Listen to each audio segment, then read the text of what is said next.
Vamos al inicio, el caso de esta banda compuesta por 5 menores de edad, entre ellos un niño de 12 años que se dedicaban a los portonazos. Pero lamentablemente no es el único caso, por eso queremos analizar esta noche acá en Vía Pública qué es lo que ocurre con los adolescentes infractores de ley, su responsabilidad, cuáles son las historias que hay detrás. Vamos a saludar a quienes nos acompañan en este debate. Primero a Cristian Briones, quien es trabajador social, ex joven del Sename. Cristian, muchas gracias por estar aquí esta noche. Gracias por la invitación, buenas noches. También Marcelo Sánchez, gerente general de la Fundación San Carlos de Maipo. Gracias por acompañarnos acá. Gracias, Patricia. Y Francisco Estrada, exdirector del Sename, investigador en justicia juvenil y derechos del niño. Francisco, también muchas gracias por acompañarnos acá en Vía Pública. Comentaba ese caso, pero en realidad son varios los que han estado presentes en el último tiempo, generando esta preocupación y también el desafío respecto a cuál es el mejor modo de abordar esta situación. Lo que dice relación con la rehabilitación, cuándo intervenir y cómo. Por eso, antes sí me gustaría saber, Francisco, si es que tienes alguna cifra o algún dato respecto a qué tan frecuentes son estas situaciones en las cuales hay menores involucrados en situaciones o delitos más bien violentos, como en el caso de los portonazos. Sí, mira, yo creo que los números que ha entregado la Fiscalía anualmente y los que ha entregado el director de la unidad especializada del Ministerio Público, Rolando Melo, que también fue director nacional del Sename, apuntan a que hay una reducción del total de ingresos de adolescentes en los últimos 8 años. Pero y que hay un porcentaje importante, cercano al 60% que delinquen una sola vez. Pero hay un porcentaje que es del orden del 35-40% de chicos que ingresan muchas veces al sistema, multireincidentes, y ahí se concentra aquel tipo de actividad delictiva que es la que causa la preocupación ciudadana, ¿no? Este tipo de delitos, claro, robo con violencia, robo con la preocupación y tal vez también la sorpresa. Cuando uno escucha a niños de 12 años en los portonazos, uno tiene la duda si acaso esto tiene que ver porque ellos quieren, o también hay adultos que se están aprovechando por el tema del rango de edad de imputabilidad. ¿Cuál es la mirada que tienes tú, Cristian? Bueno, yo creo que el tema de la delincuencia cada vez... las personas o los niños están entrando más jóvenes, pero yo creo que más un tema de que lo inviten a delinquir más adultos. Yo creo que es un tema de cultura, que viene dentro de la cárcel y se arraiga en las poblaciones. Que cuando una persona sale de la cárcel, llega a contar sus historias de pelea, de lo que sea que vivió dentro de la cárcel, o los mismos delitos que cometen, y hay niños, adultos, de todos, que escuchan estas conversaciones y quieren ser como esa persona, y sobre todo los niños.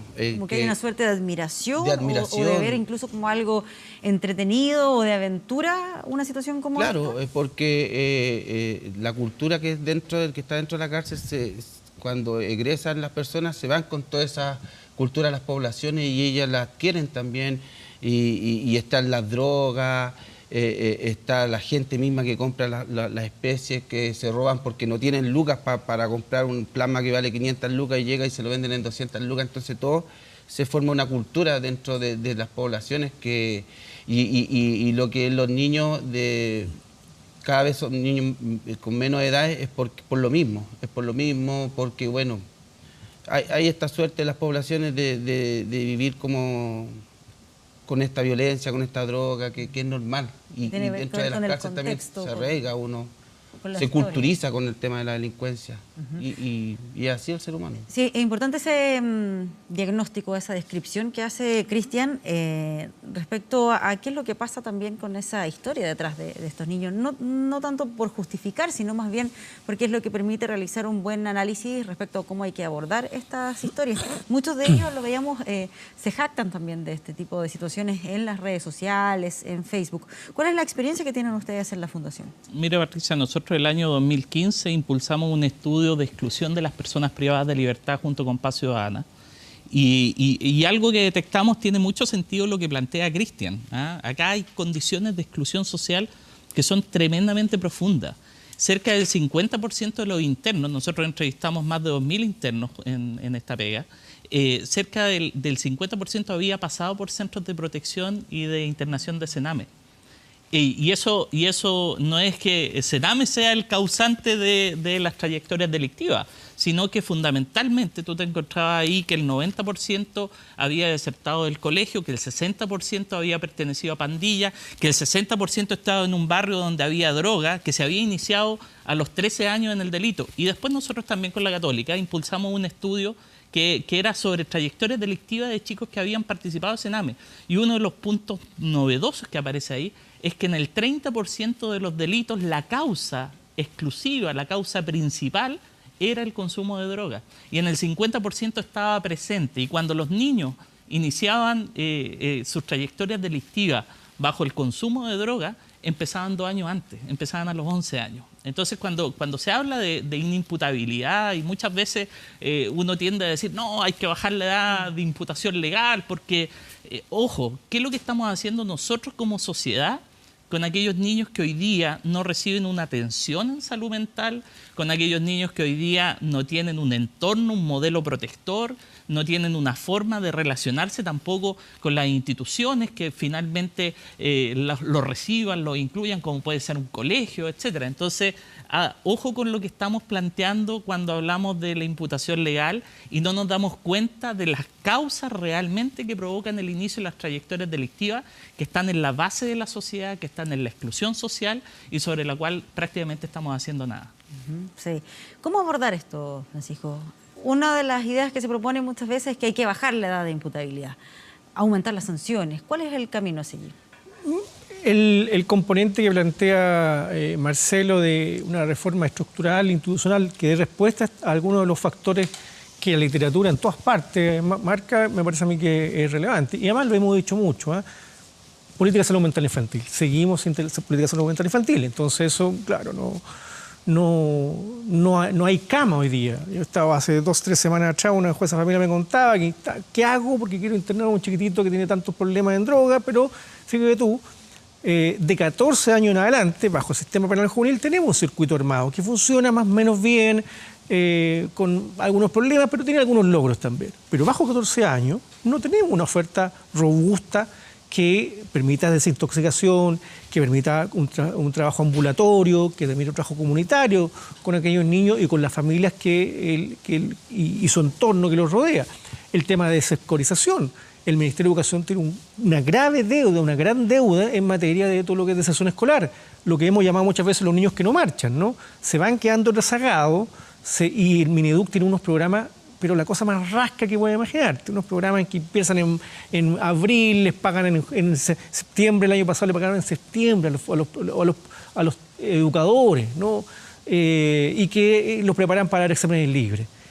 Y esa no es una respuesta que un Estado a esta altura de un Estado de la OECD debería estar respondiendo a adolescentes que están siendo desertados en colegio, ¿no? Entonces tú tienes dos. Y las otras cuestiones estructurales, ¿no? ¿Cómo trabajamos inserción social si estamos en Bajo de Mena, por ejemplo, ¿no? Que una zona que fue diseñada sin tener ninguna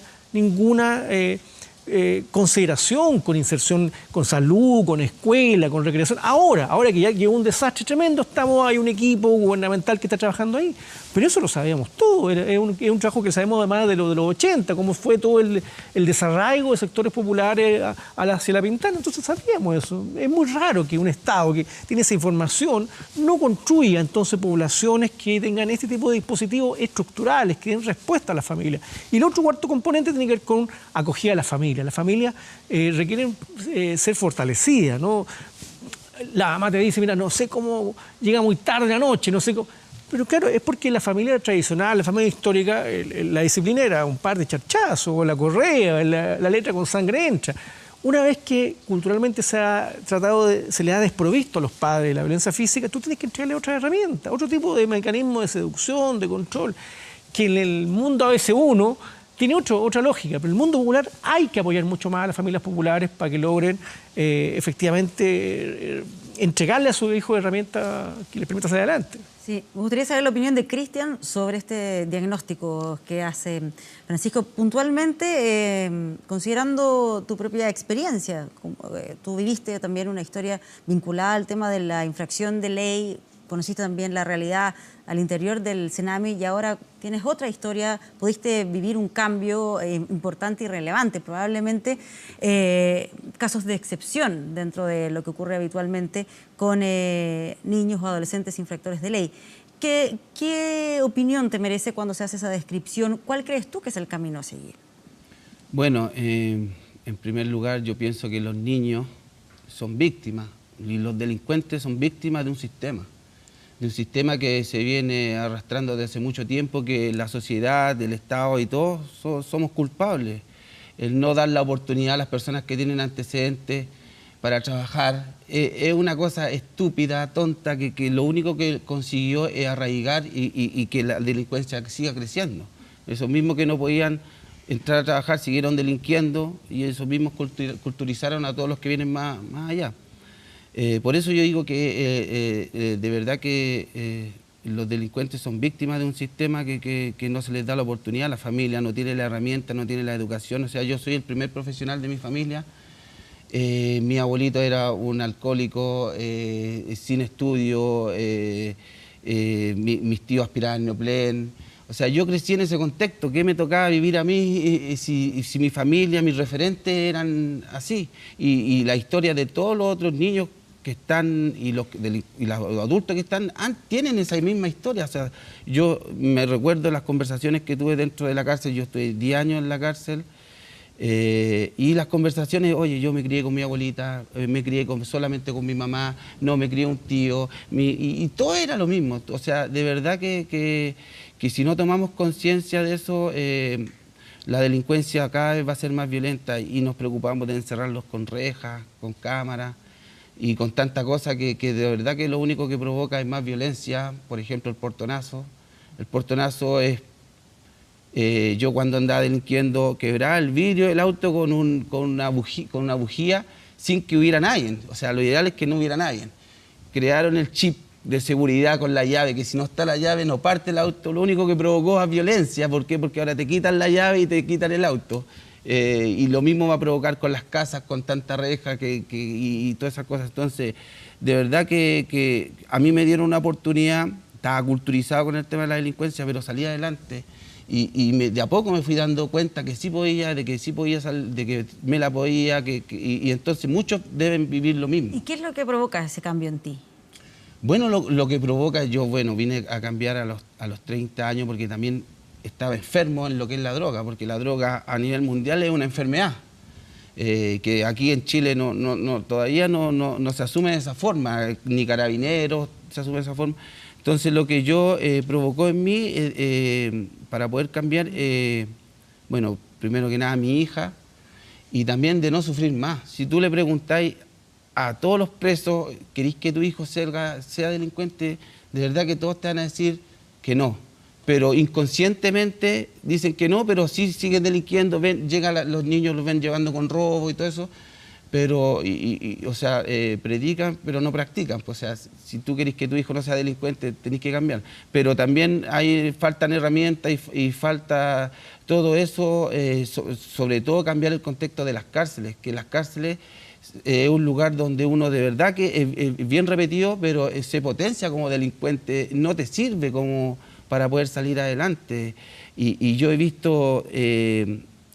condoro tras condoro, por ejemplo, del Sename, que cuando sacó la nueva ley, donde tenían que cumplir los delitos como menor en una cárcel de menores, entonces trajeron a todos los que tenían condenas de menor, que lo llevaron a la PENI, o a las cárceles de mayor, y los trasladaron nuevamente a la cárcel de menor, trayéndose toda la cultura de la violencia, de los perros bombas, de los pérquires, de todo lo que se vive dentro de las cárceles de adultos, ahora se vive en las de menores. Entonces cada vez la cosa es peor. O sea, y yo lo vivo porque yo lo sé, yo voy a las cárceles, yo trabajo en las cárceles juveniles, trabajo en las cárceles de adultos, y la cosa es así. O sea, tú vas notando ahí el cambio, ese traspaso de información. Entonces es muy complicado. Claramente sí se pueden hacer cosas, pero tiene que participar más la familia dentro de la casa. Hay mucho que hacer. Sí, ¿cómo lograr ese cambio tan difícil? Con lo mismo que vas describiendo, que tiene que ver con hábitos, con historias, con lo que ha visto un niño o un adolescente durante toda su vida. Yo creo que hay dos temas que hay que mirar de manera más profunda, ¿eh? El primero, que nuestro sistema penitenciario en ninguno de los ámbitos está funcionando. O sea, las cárceles de los adultos, el sistema penitenciario adulto, tiene tasas de reinserción antes de los 3 años del orden del 70%.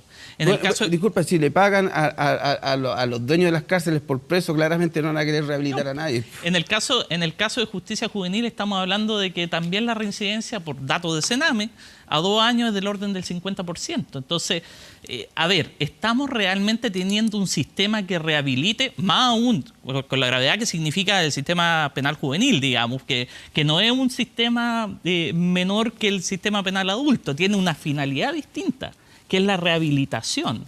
Y en materia de rehabilitación no estamos logrando los objetivos. Incluso cuando hablamos de los chicos inimputables, que según cifras de la Subsecretaría de Prevención del Delito del año 2013, eran del orden de los 5.000 niños, que sabemos que es un subregistro, porque hay muchos niños que cometen una falta y Carabineros los manda para la casa, ¿no? Porque no van al tribunal, o los tribunales también los mandan para su casa, porque no, pero ellos no cuentan con una oferta especializada. Y la oferta especializada que tiene evidencia, que está funcionando, que tiene resultados, como puede ser la terapia multisistémica, tiene una cobertura minúscula, cobertura que no se aumentó en la ley de presupuesto pasada, siendo que tenía evidencias prometedoras y que es un tema de seguridad pública. Muy interesante esa terapia multisistémica, sí, para que la comentemos también acá, porque dice relación con que un terapeuta va hacia donde está la familia, va hacia la casa y además está disponible las 24 horas del día. Sí. No sé cuál es la evaluación que tiene al respecto. ¿Es ese un camino a seguir? Yo sé que es súper acotado y que tiene que ver la terapia multisistémica pero... tiene evidencia internacional, y en este minuto entiendo que Paz Ciudadana está haciendo un estudio para medir la evidencia a nivel local. Sin embargo, en las cifras que ha manifestado la Subsecretaría de Prevención del Delito, tiene tasas de desistimiento del orden del 70%. O sea, si logramos tener un programa costo eficiente, porque esa es quizá una de las dificultades que tiene la terapia multisistémica, que es más cara. O sea, un terapeuta tiene que estar a cargo de pocos casos para poder realmente hacerse cargo de ellos como corresponde. Pero si pusiéramos los focos en programas que estén basados en la evidencia, que tengan resultados positivos, aunque sean un poco más caros, pero esto en materia de seguridad pública, si nosotros somos capaces de frenar el inicio de las trayectorias delictivas de manera temprana, estamos no solo sacando un niño, sino que estamos rescatando toda una familia. Y eso es quizás yo creo que la invitación que tenemos que tener desde las políticas públicas, buscar buenas ofertas, buenos programas que tengan evidencia, potenciar sus coberturas y llegar a donde tenemos que llegar en una intervención cada vez más temprana.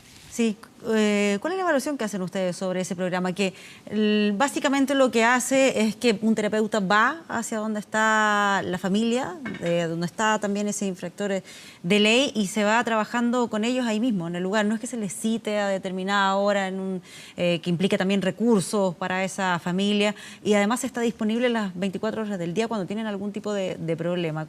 ¿Es tal vez un camino para poder abordar el tema? Todas las conversaciones que yo he tenido con la gente de la subsecretaría y con algunos de los que están evaluando son bien positivas. Pero tiene los problemas que tiene todos estos programas, porque estos programas extranjeros, un programa que se compró de Estados Unidos, que su inserción local ha sido, como es muchas veces acá, sin una articulación correcta con los demás actores. O sea, yo converso con otros actores de otras ONG y todo el mundo todos lo pelan, hablan mal, qué sé yo. Y además esto depende del Ministerio del Interior, que también es muy raro, en el fondo. O sea, tenemos una institución que trabaja con infancia, fíjate tú, que es Sename, con todos los problemas que tiene Sename. Tenemos otra que trabaja con la infancia, pero bajo 14 años, que es el Ministerio del Interior. No tenemos a MinSal metido en la conversación, entonces es muy fragmentario. Eso es que el Sename igual tiene cuestionamientos. Bueno, y por eso mismo entonces lo que queríamos hacer es abocarnos, que mientras tanto abocarnos prioritariamente justamente a las dos grandes reformas, que son la de Gendarmería y la de Sename. En Gendarmería, el 2000, el Ministerio de Justicia con Paz Ciudadana hizo un proyecto, un servicio nacional de reinserción social. Hace 17 años ya sabemos que tenemos que reestructurar enteramente a Gendarmería y que su foco tiene que ser la reinserción, no el que la gente no se escape a las cárceles. Como muy bien dice Cristian, las cárceles son, aquí y en muchas partes, escuela del delito, no son otra cosa, ¿no?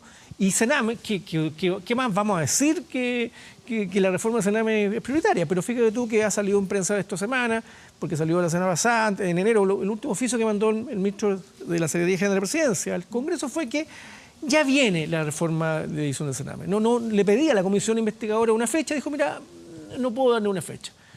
Es que eso es muy poco serio. Claro, sí, el punto es que se hace mientras tanto. Por eso, yéndonos al fondo de esa idea que tiene que ver con que no sea la familia o el infractor el que se tiene que mover a otro lugar, sino que va el terapeuta al lugar, al contexto, golpea la puerta, tiene que además tratar de ser atractivo con su trabajo para esa familia, estar disponible durante toda la semana, todos los días. ¿Te parece que esa es una buena idea? Yo sé que ustedes también tienen en Paternitas, has conocido la experiencia de ellos, cómo funciona en ese caso, insisto, realidades y ejemplos prácticos para ver cómo ayudar a los infractores de ley.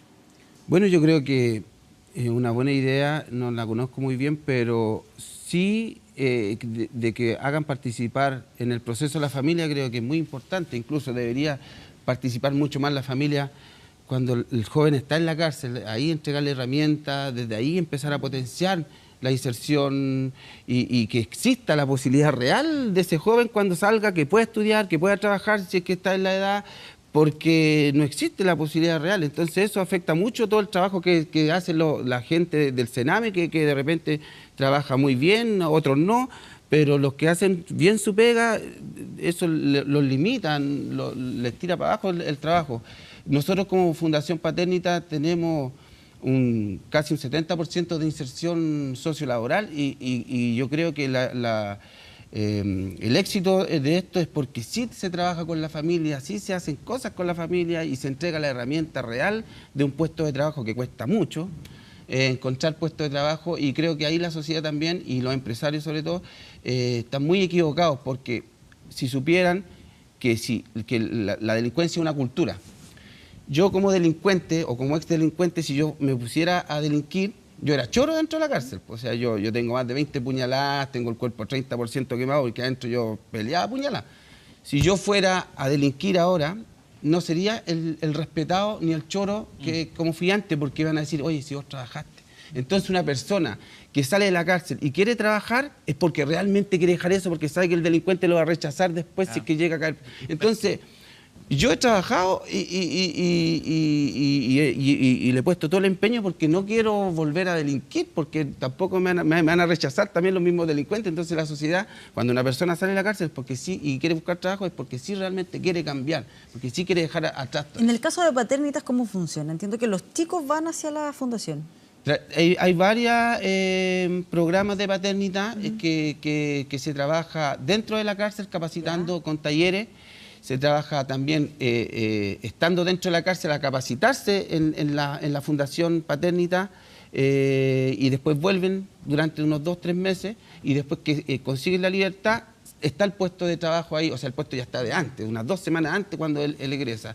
Y se trabaja también con la familia haciéndose que participen en el programa, en el proceso de reinserción y que se involucren. Muchas veces la familia, oye, te fui a ver 5 años. Te toca a ti ahora, como que, y el gallo desesperado y no quiere delinquir más, pero oye, tengo hijos, tengo esto otro, y quiero devolver la mano que me tendieron cuando yo estoy. Entonces también hay que también entregarle la herramienta, oye, tranquilo, la persona tiene que insertarse, tiene que reacomodarse acá, estabilizarse en la sociedad para poder recién aportar al hogar. Entonces, por eso también yo creo que la Fundación tiene... Bueno, aparte que el padre Nicolás lleva tantos años trabajando en la cárcel. Sí, y él va, visita. O sea, todos los días. Entonces también él también tiene permanente. Un plus que es confesor también, entonces conoce mucho más adentro los problemas que cualquiera de nosotros.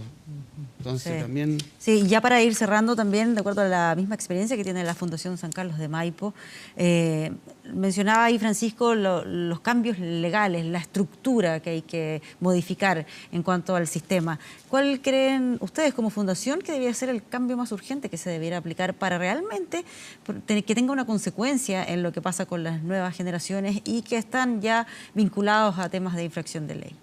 Yo creo que lo principal acá es cambiar la mirada, entender que estamos muy al debe con crear las condiciones para que los niños tengan un verdadero desarrollo positivo, O sea, cuando estamos hablando del nivel de postergación que ha tenido el sistema de protección especial, con todas las dificultades que hemos enfrentado con Sename, cuando hemos visto que también en materia de reinserción social hay tantas trabas que son trabas que ni siquiera requieren una modificación legal sustantiva, por ejemplo el decreto 409, lo que implica el que hoy día se transforme en una pena accesoria a quienes han cumplido ya su condena y que les impide encontrar trabajo. Si el 70% de los jóvenes que han delinquido alguna vez, el 70% desiste cuando tiene un trabajo estable y cuando vuelve a vivir en un modelo parental adecuado.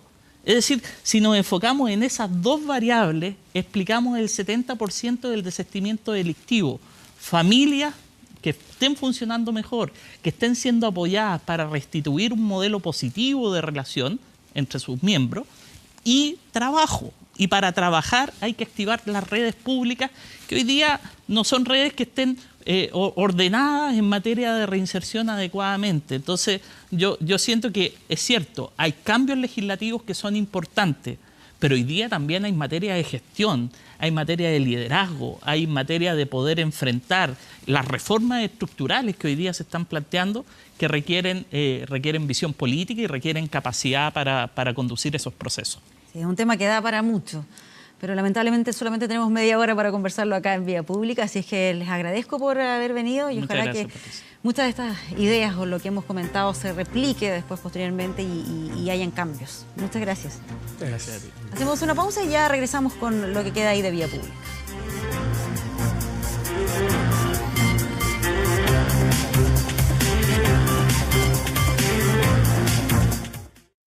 ¿Alguna vez? Revisamos de inmediato información que aparece publicada en nuestro portal de noticias 24horas.cl.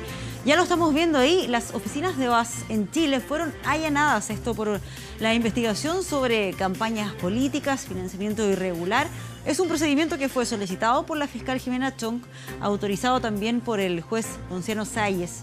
Se busca esclarecer ahí el financiamiento de las campañas de Marco Enríquez Ominami. Recordemos que ahí fue donde apareció esta empresa, y también de Michelle Bachelet. Está todo el detalle respecto a esta operación, a lo que ha ocurrido durante esta jornada, también recordando los casos y los vínculos. Todo aquello está ahí en 24horas.cl. Vamos con el tiempo. ¿Cuál es la temperatura actual acá en Santiago? 14,5 grados, ha disminuido ahí la temperatura. ¿Y cuál es el pronóstico para los próximos días? Menos de 30 grados al menos, 28 grados para este miércoles, cielos totalmente despejados, algunas nubes ahí el día jueves, pero con una temperatura máxima de 29 grados. Y de este modo llegamos así al final de este Vía Pública. Muchas gracias por informarse con nosotros, que descansen. Buenas noches.